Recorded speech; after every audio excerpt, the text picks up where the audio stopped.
Hey everybody, what's happening? Neil back once again with another streaming review for you. And I haven't done one of these in a while because I've been hurting. I've been dealing with a lot of physical pain over the last few months, and I got to thank everyone who's helped me out with it because it's been tough. But I spent a lot of time on the couch, in the recliner, in the lazy boy, watching TV, as you can imagine, trying to recover, popping these pills, and so on.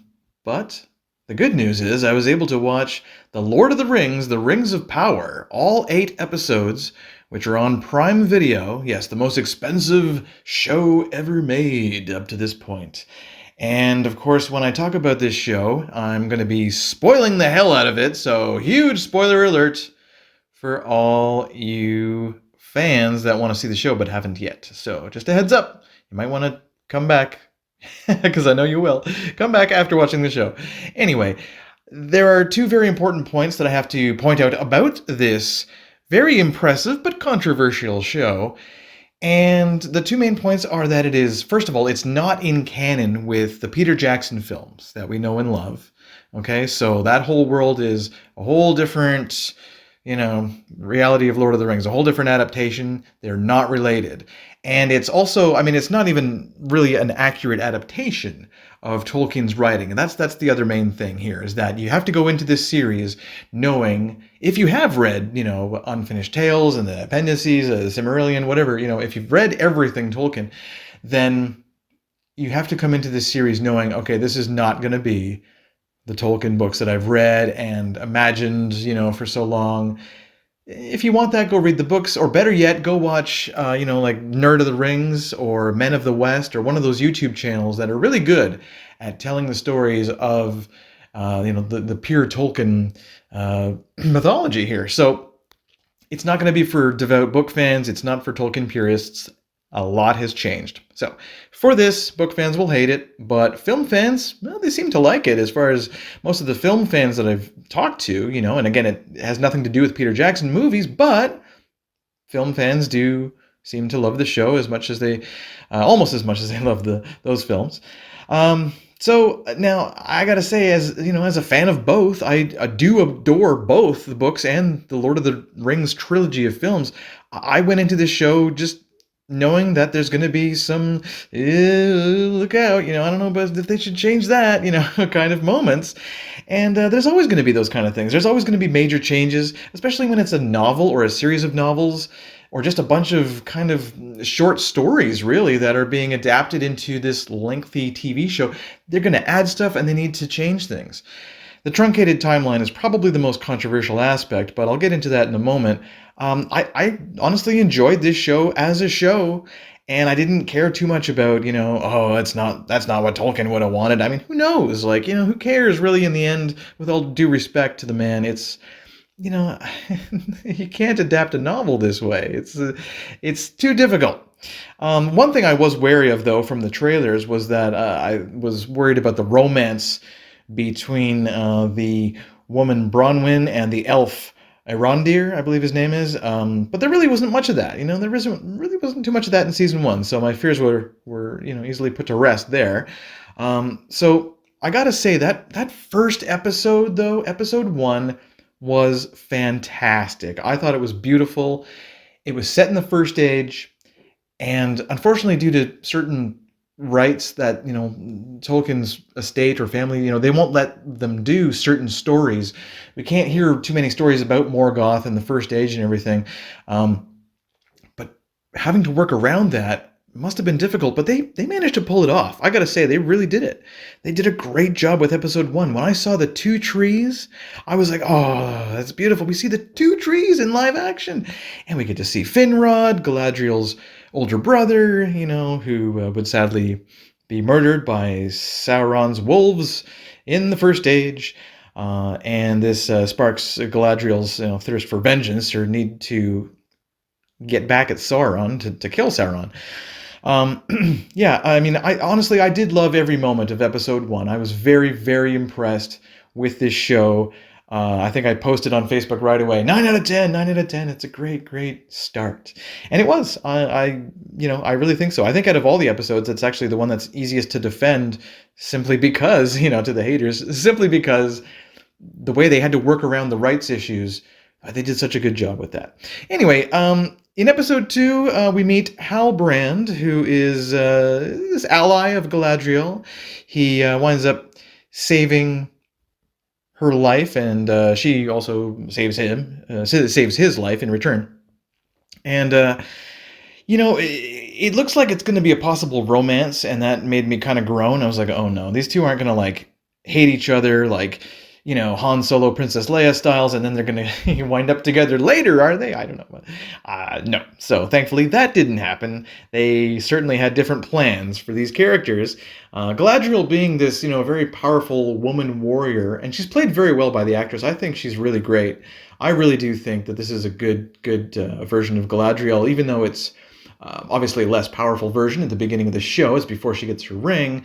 But it's also fair to say that she's a great fighter, just like her brother, Finrod, and many elves. Elves are great fighters. And there's really no reason to think that, oh, she's a Mary Sue, oh, she's too powerful from the beginning. She's like Rey Palpatine, and, all the complaints about that character in Star Wars. I disagree. Galadriel has been a great, powerful character from the start. I really don't think that she's, all of a sudden she knows martial arts and she knows how to wield a sword. It's like, well, no kidding. These are elves. Come on. They're pretty much all great fighters, if that's what they're trained for. So anyway, moving on from that silliness, they wind up on the island nation of Numenor, which is really cool, right? I mean, Second Age Tolkien fans have been waiting to see Numenor for a long time. The elves, though, they aren't very welcome on Numenor. So poor Galadriel, she's kind of shunned there a little bit. But Halbrand actually winds up being interested in a lot of things going on there, and this is where, him being interested in smiths, in smithing, I guess, and forging swords and things. It's like, well, this would be kind of obvious if he was Sauron. Right? Well, that was kind of your first clue, I guess. So, yeah, I mean, we also get other characters, and I'm not going to go into every character in the show or every episode, but I got to talk about Elendil and Isildur, his son. These are great characters who, of course, fought with the Last Alliance against Sauron in the end of the Second Age and all that stuff. We see them in the prologue of the Peter Jackson movie, Fellowship of the Ring, of course, and in that brilliant sequence. Now, so these two characters, I mean, they're very, very honorable characters, very strong characters. And there's a king and queen, of course, of Numenor and everything. And there's Pharazôn, or do they call him Ar-Pharazôn? I'm not sure, but he's a guy that's looking to, become the next leader of Numenor as well. Really too many characters to talk about, but it's good to see Elendil and Isildur. They're well cast, and I think they're really cool. I mean, obviously Isildur is quite a bit younger than he'll be later on when he takes on Sauron, cuts the one ring from his finger, and all that stiff. So it was great to see those characters. All the characters go to Middle-earth, where they're basically taking Galadriel, where she wants to go get Sauron. And Adar is this character. He's the leader of the orcs, and he looks like he may be one of those elves that was tortured and changed by Morgoth, and kind of became the father of all these orcs. And he's really, really cool. He puts his plan into motion, which is to create Mordor. I know I'm not talking about Bronwyn and Arondir and her son Theo and all. I'm not talking about those characters too much because they're not that interesting. They do all wind up getting really just like knocked out by an explosion of the volcano. The volcano erupts, and we get Mordor. The Southlands become Mordor, and several people are killed. And Isildur goes missing, and they assume he's dead. The queen gets blinded, because the queen made the trip as well, but she probably shouldn't have. And yeah, so she's blinded for now anyway. Halbrand, who was hailed the king of the Southlands, is injured. And so things aren't going really well for the heroes here. There's a really cool sequence where the orcs are looking for survivors and whatnot in the dark, and they're right above Galadriel and Theo, and Galadriel's protecting Theo, and the orcs. The orcs just look so good. The makeup's amazing, and they do a really great job of providing that kind of tension there. Of course, a couple things happen throughout the series that are kind of weird. There's a mention of the Simarillion in a tree, and you're like, well, no, that never happened, but okay. And there's the mention of Galadriel's husband. What was his name? Celeborn, I think. He died, but I think she just thinks he died, and he'll probably come back. Who knows? Who knows? There's so many changes, and that's really what makes the show so controversial. But the show in which the Southlands are turned into Mordor, I thought that episode was really good.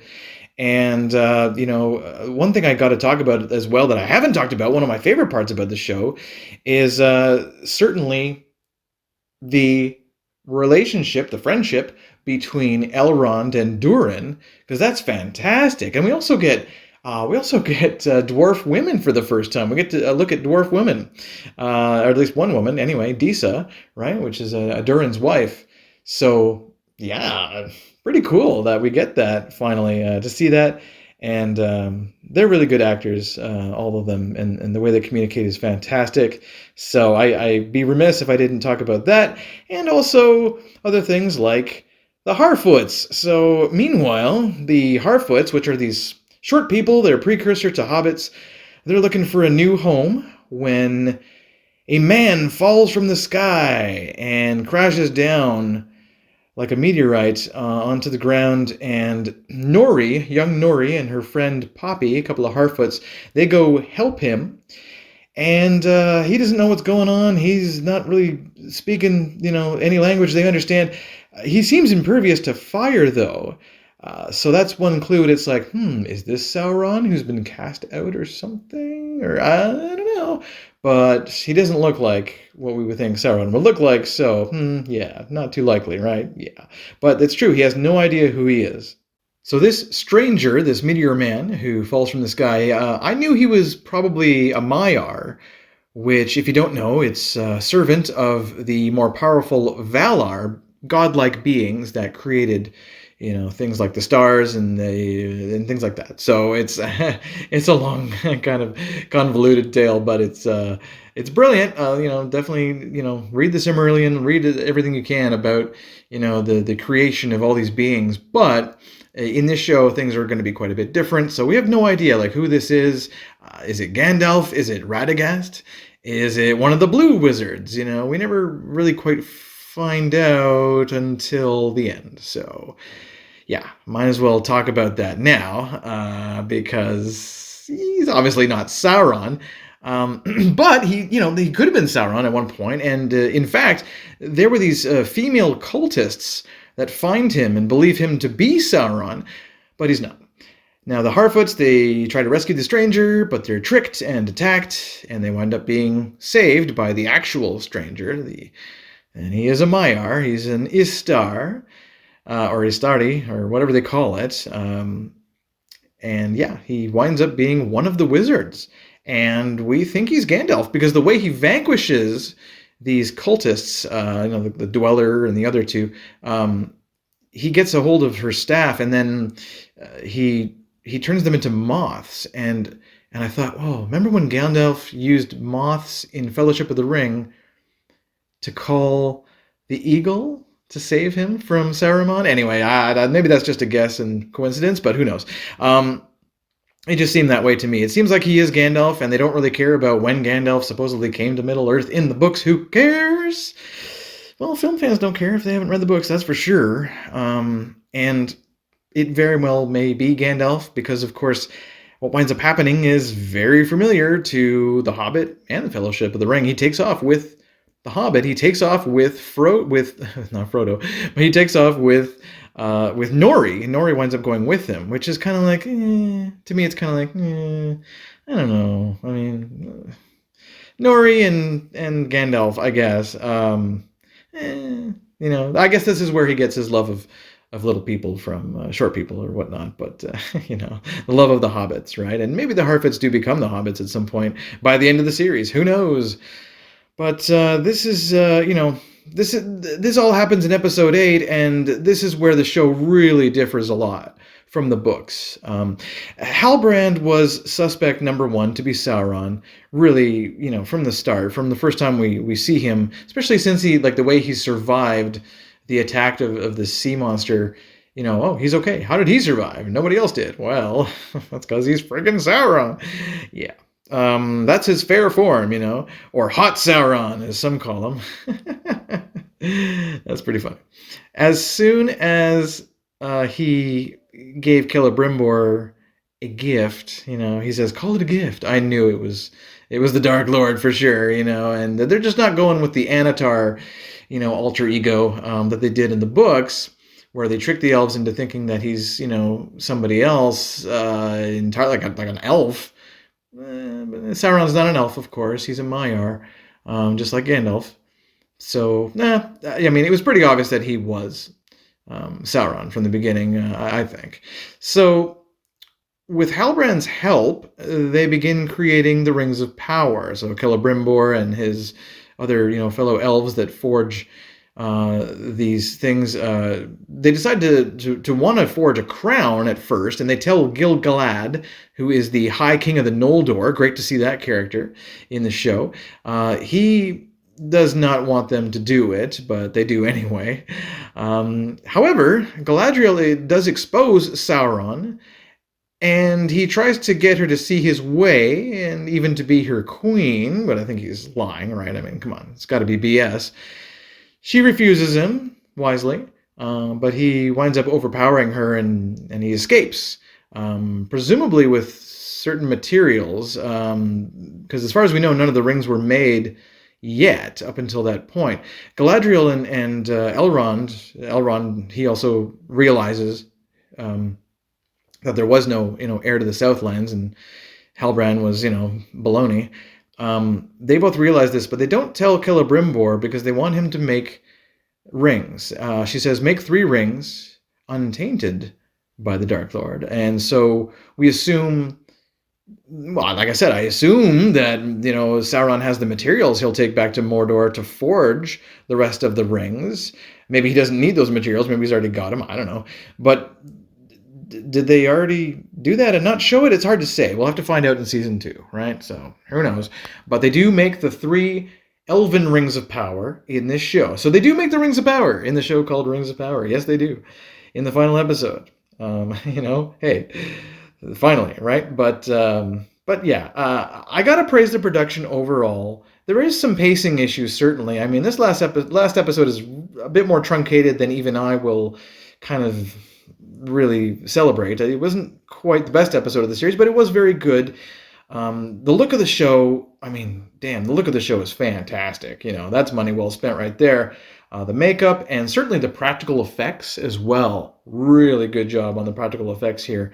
I didn't really care too much for Rondir and Bronwyn and Theo, but it's a minor misgiving. About those characters that they added to this. I didn't really think it was necessary, but interesting nonetheless. I'm sure we'll probably get more of the romance between them two in season 2, but oh well, that's not a big deal for me, not a big complaint by any means. So just the pacing and a few characters didn't care for, but the rest was quite good.